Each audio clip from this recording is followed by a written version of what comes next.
Hi Joe, well, thanks for coming back in today. You're welcome. We're talking today about the some of the literature I've sent you about the training strategy or the qualification that we're looking at sending Sam to do. So I've just got a few pieces of information that some I've sent you, some I haven't. Yeah. And if you've got the time this afternoon, it'll probably be, I don't know, another half an hour or so. Yeah. And we'll run through that. Okay, cool. Now, in our previous discussion, we did talk about, you know, what you were hoping Sam would go ahead and do, and what your sort of time frame, and the other qualities you think he might gain along the way. So the course that we were talking about previously was a Certificate 1 in Automotive Vocational Preparation.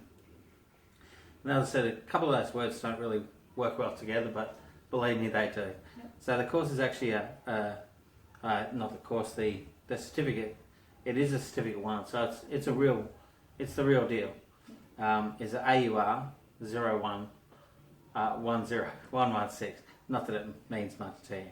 So I'll just go through this as this is the same as what I sent you. So what we're looking at is the actual qualification, and so this qualification is targeted at pretty much exactly who you've got. So we're looking at the people that are leaving school. They've got really no basic mechanical skills, so we really want to build on that. It is a 6-month course, as we spoke about. So in this course, myself and my colleagues, we work through what elective units we can have for you. The core units are already mandated by our big brother, the big training organisations. So what we've come up with for your elective units is the original core units, which are, like I said, are sort of out of our control, but definitely are purposeful in building this qualification. So we've got the identifying environmental and sustainability requirements in the automotive service and repair. So what we're looking at there is to make sure Sam has a good understanding of what doesn't go down the drain and what is quite harmful to himself and the environment. Okay. The next unit is the Apply Automotive Workplace Safety Fundamentals. Now, as you'd agree that automotive safety is quite a critical aspect, because we don't want anyone to get hurt, and we don't want anyone sued over people getting hurt. The fundamentals is one of our really important blocks, and that's important units, and that's why we like to get that out of the way before we send them back to you to work. Next unit is identifying automotive electrical systems and components. Now, this unit is an on-the-job thing because it is a little more bit advanced, so we don't have to worry about that just yet. Next is identifying automotive mechanical systems and components. And once again, it says an on-the-job thing, so Sam will be doing a lot of learning with us and with you. Use and maintain tools and equipment in the automotive workplace. Now, this is a good hand and power tools unit, and I've actually brought some material with me today to show you the kind of thing we do in the classroom. Okay. So I've got it on my computer in colour, but we can just go through. This is what it looks like in real life in the classroom. Unfortunately, our printers don't exactly do it justice. So this one is that actual AUR TTK using maintaining tools and equipment in the automotive workplace. Okay. So this is one of our basic ones. Obviously, everybody's got to start somewhere. So this one is purely on screwdrivers. I know it seems like a simple subject, but like I said, everybody's got to start somewhere. So these are just slides that our our approved teachers will go through. Yeah. So we're working through, what is a screwdriver? What is the purpose of a screwdriver? Our instructor will go through a class demonstration on the best practices of screwdrivers and how they actually work and what different kinds they are. How to use a screwdriver safely. I know it seems pretty basic, but if you're going to run around and fall over, you don't do it with a knife, you don't do it with a screwdriver either. So there's just a couple of little notes there. Once again, this is all in a heads-up display in the classroom. Okay. We just identify a couple of different screwdriver types, and as the slideshow will show, there are literally hundreds of different screwdrivers. So we teach the boys and girls where to start and how to use it safely, and then get them out in a practical demonstration and give them a go. Okay. So there's a simple shot of, that's just a few, and I think there's about 29 in there, and that's barely scratching the surface. Screwdriver safety.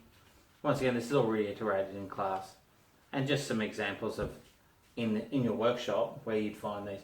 You're probably familiar with hose clamps because you sell hundreds of them. Yeah. So they're just a simple example of a couple of different screwdrivers. Okay. Cool. Excellent. So it's simple enough for him. Like that's definitely not totally complex yet, which is good. Well, it's designed for someone who knows nothing really. We'd hope they know a little bit to start, but it's really not a prerequisite. We work with school leavers, so we're used to dealing with people who have come straight from school. Their mum and dad might be lawyers and accountants, so they've had no need to pick up a screwdriver or a hammer or do anything on their cars, because I'm sure their mum and dad have sent it straight to the repair shop. Yeah. So that's just some of the core units that are required. Yeah. So these are our electives. Okay. And our team at the RTO, we've been working on these out of there's about probably more than 100 different electives we can choose.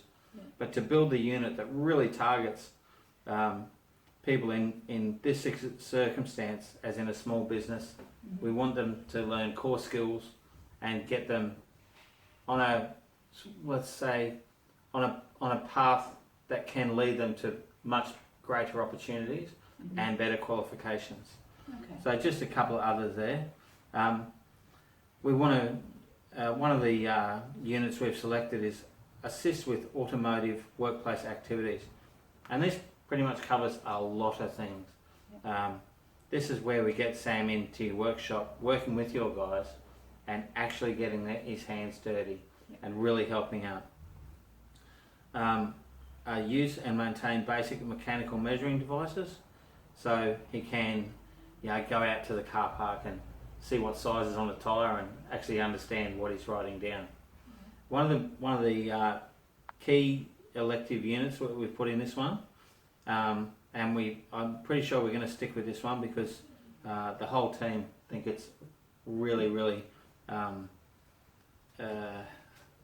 advantageous.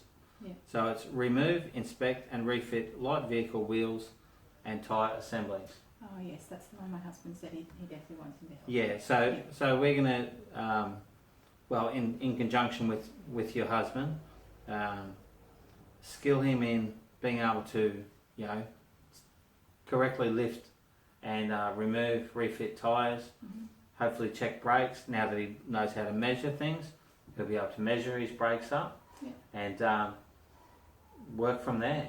Okay. So, as I previously spoke to you, you were not overly confident on Sam's academic history. Yeah. So there was a form that I passed on to you. I'm not sure if you passed that on to Sam yet, but it is our LLN, or Learning Language and Literacy Numeracy assessment. Yep. And once we get that back, we can make sure that Sam is 100% ready to go for us. Yep. And if not, we will put him aside to some of our tutors and get him on that skill level where he needs to be to do a minimum requirements. No, he did that yesterday, but I forgot to bring it with me, so I'll email it. That's right, that'd be great. But he was up, like I looked at his answers and I don't think he needs a lot of extra support. He just didn't do well at school. Well, to be honest with you, it's not a difficult one. Yeah. Most of the literacy and numeracy is around the grade 10 level anyway. Okay. There are some little peaks in what's required, but it's really no difficult than your average year 10 C Okay. pass. So, Awesome. So what we're looking at where we want to train is obviously in your mechanical workshop. We'll also be we have our classrooms, and as well at the training facility we also have, it's like a workshop but set out in a more classroom style. So we can supervise them from a lot greater area, and they're not sort of, I know you would understand that in the workshop things are quite tight, and people need to be able to just get into where they need to get to. In our simulated environment, there's a lot more room, so the guys can have their own workbenches, and we can keep a really good eye on them, and train and assess them while they're there, and keep their safety level up so they don't hurt themselves.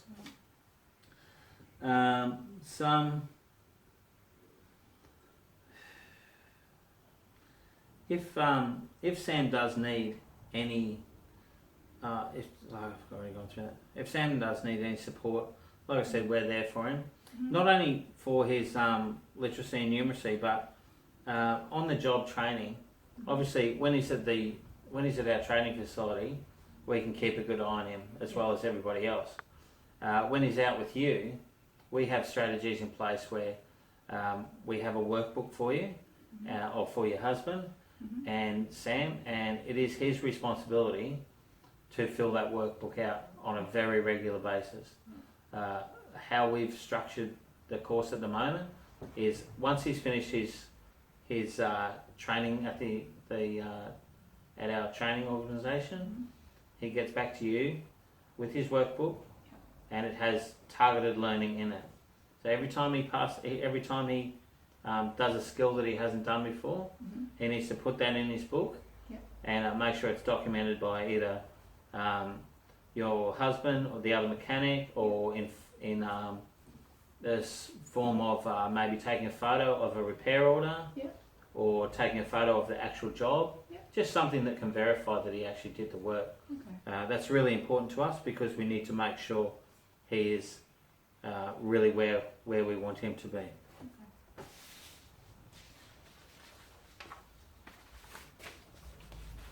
So there was a couple of things that we brought up in the last meeting as to the timetable. Now I know that was a little bit of a concern for you, and I've put together what our team has come up with. Now we do have basically the way we've structured it is you can come in at just about any 6-month period you want.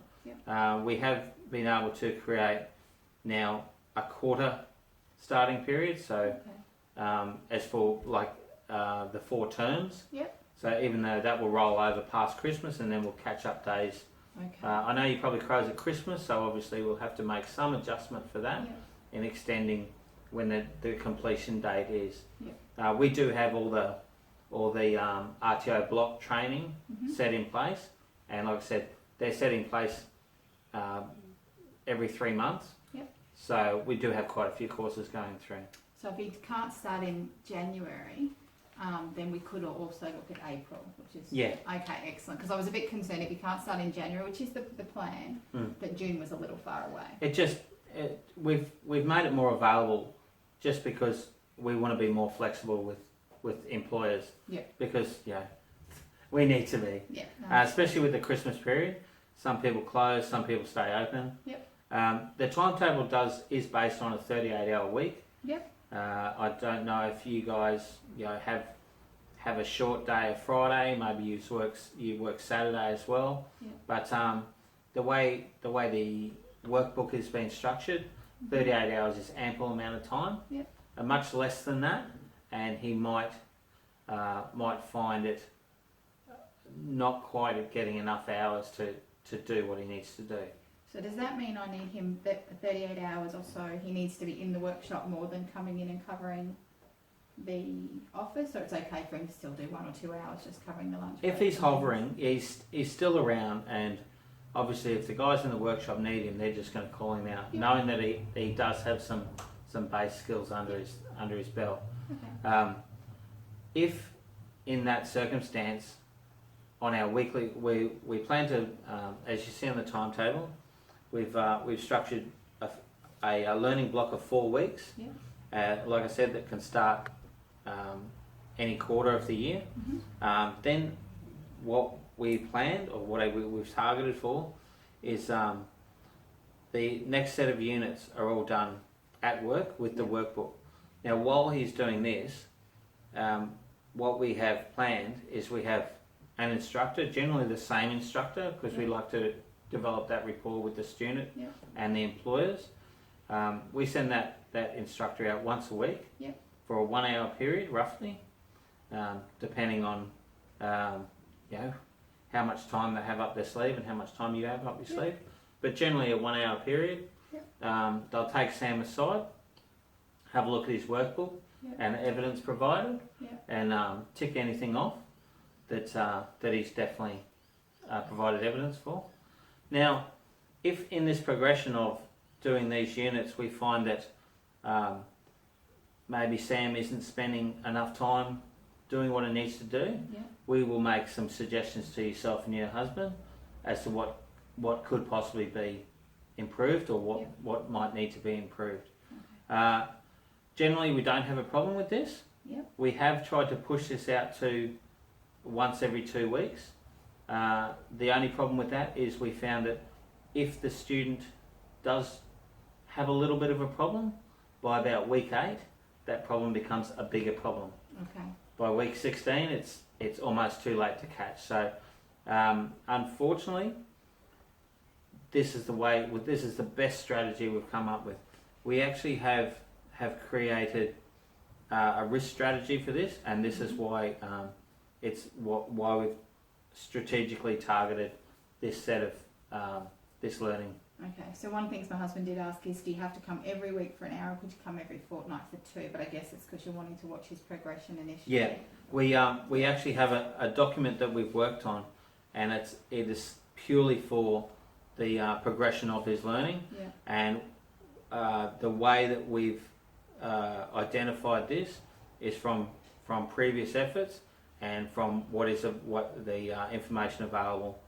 So this is quite critical to keep it at the 1 week.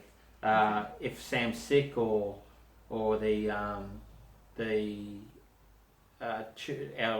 tutor is not available, we will definitely make up time earlier in the next week, or we will have Sam have a chat to Sam and see if he can catch up on the target amount of learning that we think he needs. Now I was just a bit confused as to what are these 2 extra RTO training sessions for? Okay, at the end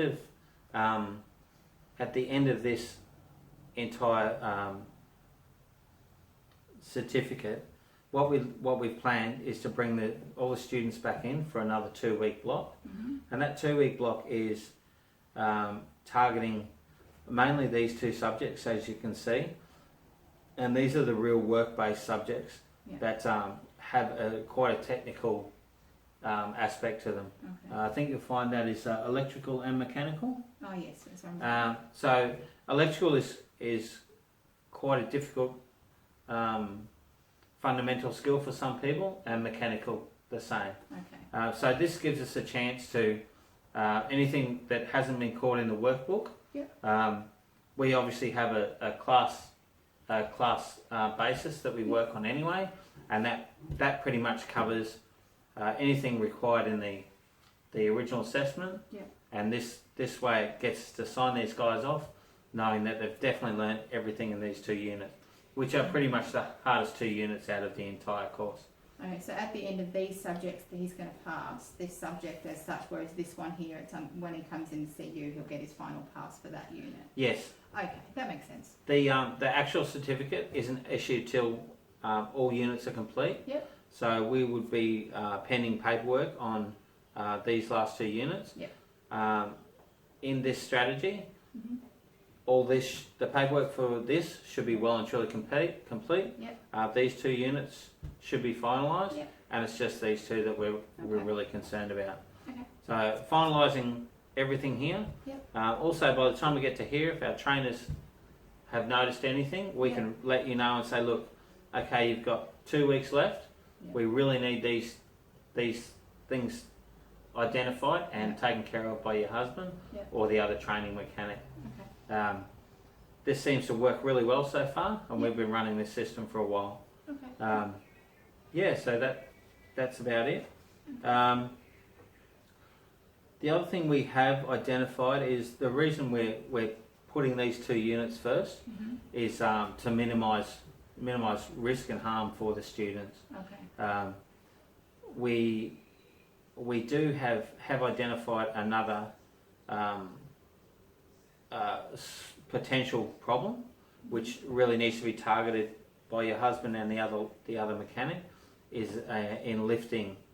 So we'll give you some instruction booklets, which Sam will have already seen in these second 2 units. These were the safety ones. Yeah.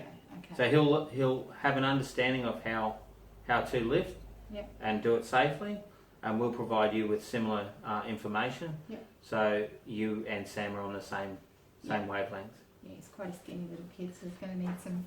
I'm sure that's not going to make any difference. You can be big or small; it really has no difference whatsoever. Okay. Is there any questions you had for me, Joe? I have 2. Actually, you answered one. That was the one my husband wanted to drop 2 hours a fortnight, but that makes sense. And the only other one is, we were talking last time about what pathways this might lead to. So as he completes this, if I want to put him on an apprenticeship, does he get some credit or? Yes. Sorry, I just need to turn the light on.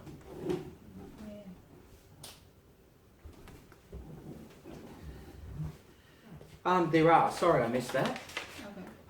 Okay. It was in the original email I sent you, but I could have highlighted it for you to make it a bit clearer. Okay, so yes, as you've asked, this certificate 1 is a direct pathway Yep. to quite a few other qualifications. Okay. He could go into panel beating, he could go into auto electrical, he could go into a dozen different fields, Okay. especially safety, hand tools. Yeah. There are literally 50 or more. Yeah. Some direct pathways that he could go into is a certificate 2, Yeah. which is not quite not an apprenticeship. It's just a build on. Basically, it's a certificate 2 in automotive vocational preparation. Yeah. And this is what some of the school leavers who are a bit more keen, Yeah. and who have employees that are saying, okay, well, we know this young fellow is really keen on working on a car. Let's just dump him straight into a Cert 2. Okay. But that means they would have to do stuff that Sam's already done. The other thing is, this is a direct pathway Mm-hmm. to a Cert 3 automotive mechanical apprenticeship. There are, I think from memory, there are 3 to 5 carryover units, Yep. which would be credited in a recognised prior learning situation, Yeah. which the RTO works all that out for you. So there's no Okay. stress there. There was something I forgot to ask you. Yes. I don't know if you're aware. Now, some of the learning stuff that we like to get our students to do is, in most mechanical workshops, I'd say if not all, they you would have a times guide. It could be Autodata, Boyce, Oh, yeah. Repco. Yeah, we have auto data. So okay, in the Autodata schedule, Yeah. there is just a myriad of information. Okay. We have at the training facility, we have quite a few of them. I think 4 or 5 from memory. and we do familiarise the guys in how to navigate in some of those. It's not actually dedicated in here, but there is a couple of hours in those 4 units where we can give the guys a little time to play on the computer and have a look at what these fields look like. There are other things that we suggest are very helpful, and that's the Technician Automotive magazine, TAT. Some really good information there that can just open their eyes as to how difficult a diagnosis can be, but how simple it can be as well. They're just if you get Sam into that and get him familiar with it, and start, in the workbook there are little tasks as well that he might need to work through, and having a resource like Autodata is a fantastic one. Okay, excellent. Did you have a chance to look at any government subsidies for a Cert 1? I don't think there was any available. No, but they just put out the new apprenticeship funding model, so that'll be out towards the middle of the year. So if we can put him through this and we see that he's keen, we'll definitely get him in there with the under 21 funding they've just put out. Great.